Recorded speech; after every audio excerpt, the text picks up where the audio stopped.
Welcome to healthy food kitchen. இன்னைக்கு நம்ம ராகியில் பூரி எப்படி செய்யறதுன்னு பார்க்க போறோம். அதுக்கு ராகி மாவு 1 கப் எடுத்திருக்கேன். ராகி எந்த அளவுக்கு எடுக்கிறீங்களோ அதே அளவுக்கு கோதுமை மாவு வீட் அதுவும் சேர்த்து எடுத்துக்கோங்க. 2 ஈக்குவல் அளவா இருக்கணும். இது ரவை 1 ஸ்பூன் எடுத்திருக்கேன். ரவை எடுத்ததுக்கு காரணம் பூரி எலும்பி அப்படியே இருக்கும்.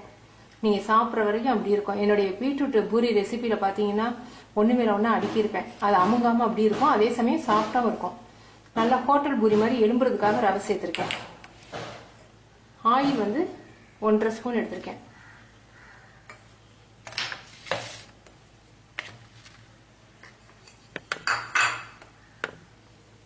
ராகி மாவு அதிகமா எடுத்தீங்கன்னா உங்களுக்கு பூரி ரொட்டி மாதிரி போயிடும். 2 ஈக்குவல் அளவா எடுத்துக்கோங்க. இப்ப நம்ம தேவையான அளவு உப்பு சேர்த்துக்குவோம். ரவை சேர்த்துக்குவோம்.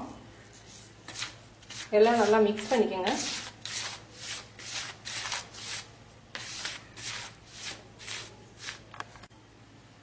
இப்போ ஆயிலையும் சேர்த்துக்குவோம்.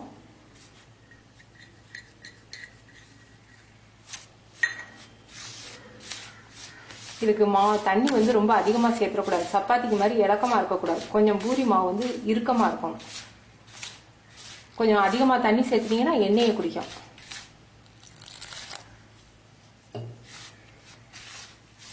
கொஞ்சம் கொஞ்சமா தண்ணி சேர்த்து பிசைஞ்சுக்கோங்க.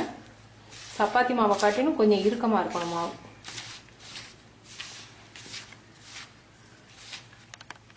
மாவு பிசைஞ்சுக்கிட்டோம். இப்போ மாவு ட்ரை ஆகாம இருக்கிறதுக்காக மறுபடியும் ஒரு 1/2 ஸ்பூன் அளவுக்கு ஆயில் எடுத்து மேலாக நம்ம பிசைஞ்சுக்க போறோம்.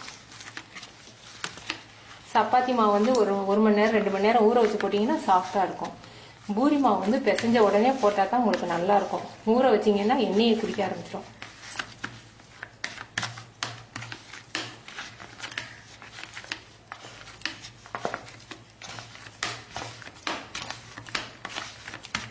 மாவு ரெடி ஆயிடுச்சு. நம்ம பூரி போடலாம். இப்போ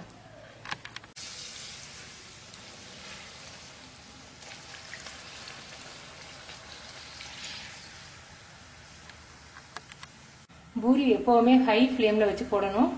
நல்லா எண்ணெய் காஞ்சா தான் எலும்பும். நல்லா பபுள்ஸ் வந்த பிறகுதான் நீங்க பூரியை போடணும். இப்போ பபுள்ஸ் வருது, போடுறேன்.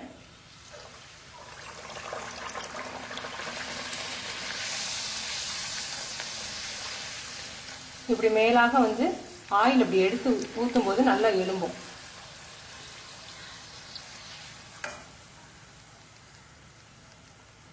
எத்தனை பூரி போட்டாலும் ஹை ஃப்ளேம்லயே இருக்கணும் ஆயில்.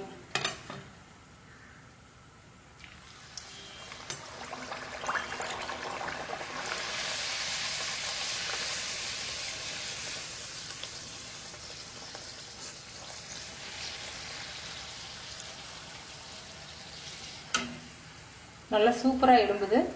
நீங்க செஞ்சு பார்த்துட்டு உங்க கமெண்ட்ஸ் எனக்கு சொல்லுங்க. தேங்க்யூ.